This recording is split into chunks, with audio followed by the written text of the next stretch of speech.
How's it going, everyone? Dr. Frankie here, and happy to be here again for another week of Dr. Frankie advice, Dr. Frankie's talks. Over the years, it's changed so much, but really, I cover everything about or around how to have healthy, successful relationships, and whether it's how to communicate effectively, how to argue in a productive way, how to reignite your sex life, how to explore, how to ask for what you need and want. So we talk about sex, dating, romance, relationships, all that good interpersonal stuff that's really hard. And even me, like after all these years of therapy and being a therapist for over 2 decades, I still have challenges. When it comes to interpersonal relationships at times, whether it be my own romantic relationship or family or friends. So, relationships are tough to traverse, and we all come with a history. And that often is at play beneath it all. So, it's important to be willing to look at our stuff and to seek help outside of ourselves, outside of our friendship unit, because those people, right, are we need our peeps, but they're going to often really just want to make us feel better and feel good and protect us. So sometimes that's not exactly what we need. We do need that, but that's not all of what we need, I should say. So, yeah. So here today, I'm going to be talking about another topic, which is, do you need to be healed before you find love? And this is a question that comes up often in my practice. And I thought today would be a good day to just jump in on this topic. And real quick, thanks for those who have subscribed in the last week and those who continue to support my work. I so appreciate you and your commitment. And I show up every day because I know that I'm providing information that's helpful for y'all. So thank you. And for those that are new to me, please subscribe to my channel. And if you think that there's something that you're hearing or you're reading that's really insightful, helpful, and know somebody who might benefit from it, please share it. And thanks again. So today's topic, do you need to be healed before you find love? Social media has been rife with updates from people working to enter their healed girl era, so they call it, or committing to only dating healed people going forward.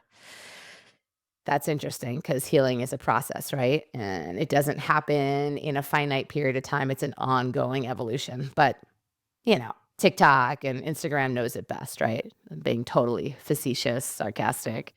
Even if you're not part of the micro generation these trends originate with, it may sound familiar, like the familiar, if you don't love yourself, you can't love someone else.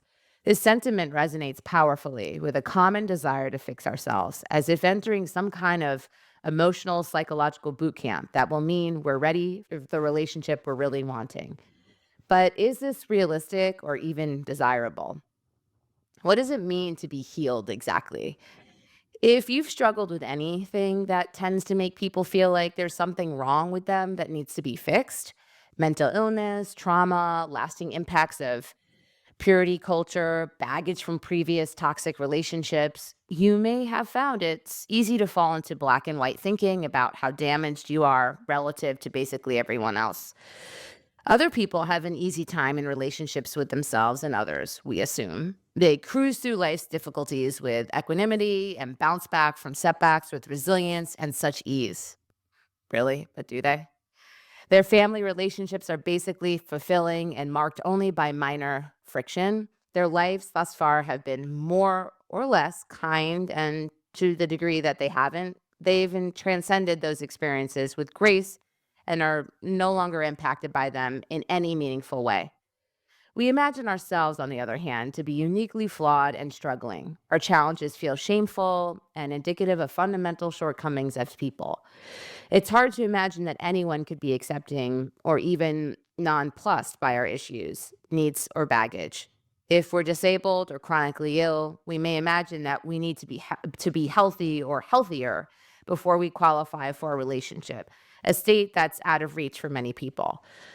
Of course, things aren't that black and white, right? Like, that doesn't sound right. There aren't two distinct groups of people who are either a mess or totally fine. Pretty much all of us are both at any given time.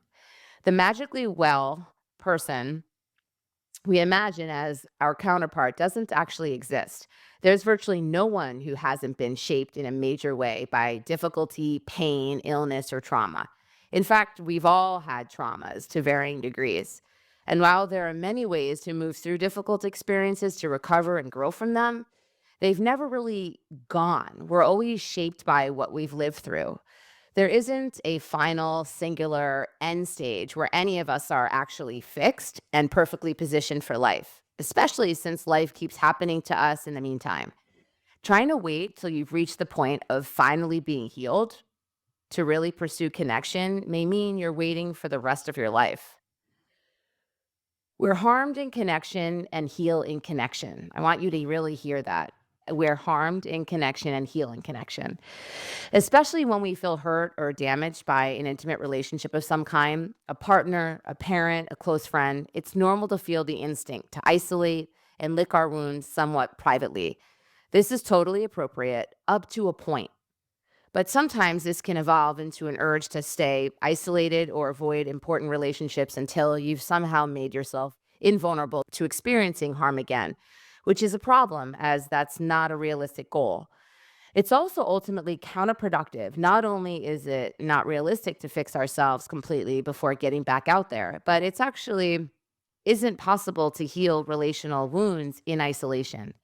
When you get a major physical injury, the treatment usually includes a period of total rest, but crucially, a period of moderate use of your body and maybe even specific physical therapy exercises that might be really challenging or feel uncomfortable for the body to actually heal rather than just experience less pain and not move your body at all.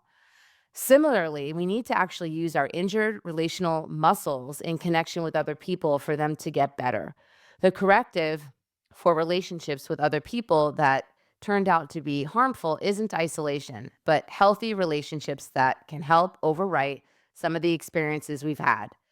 As attachment and trauma expert Dr. Diane Poole Heller writes, we are not capable of healing in isolation. We need other people.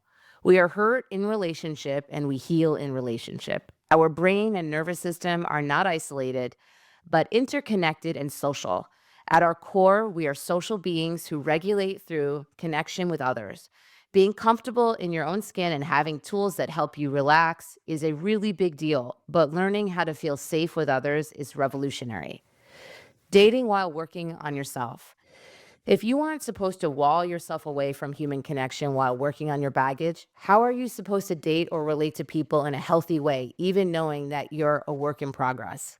It sounds daunting, and in some ways, it is, I agree. But on the other hand, it's also the same task everyone you're dating is engaged in. I'm going to share some things I want you to keep in mind.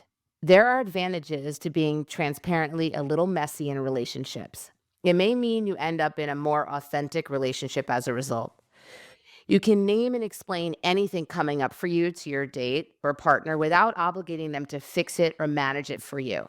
For instance, being upfront about the fact that you're working on attachment stuff and what actions you're taking without making any big asks of them. It's always a good idea to lean on a broad network of support if possible. Reach out to your friends or even family to talk with them about what you're going through and how it may be impacting your relationship. And of course, always, like I say, right, I'm a clinical psychologist, so I'm biased. Always consider seeking out additional support through a qualified therapist or counselor and make sure they have credentials. There's a lot of people out there presenting as a therapist, a coach, and they're actually not credentialed. So you want to make sure that they have a degree and they have, right, the education to support what it is that they're actually offering you. And yeah, I want to just echo how important it is to really not wait for a relationship. Get in it. It's going to get messy. And if it doesn't get messy, what I always say is someone's dead in that relationship or you're both dead. Don't be afraid to lean into the messiness and know that like we're all imperfect. We're all like, we're trying to figure it out and no one's got it down. So be compassionate and loving to yourself and get in there and into the trenches and start working, because there's only one way it's going to go, which is up. Like, it's going to increase your vibration. It's going to increase your ability to be vulnerable, to connect with people, to heal, to love yourself, to love others more, bigger. So I just want to encourage you to do it. I'm doing it. Like right now I've got teenage kids. I've got 19-year-old twins. My relationship with my son is great. My relationship with my daughter is at this point really challenged, and I'm trying to figure it out. It's bringing up stuff from my childhood, my relationship with my mom. And again, I've had decades of therapy. I've been a therapist for over 2 decades. So this is so normal. So please, please, please, um, get in there and start working. All right. Kisses, hugs, everyone, and I look forward to seeing you all next time.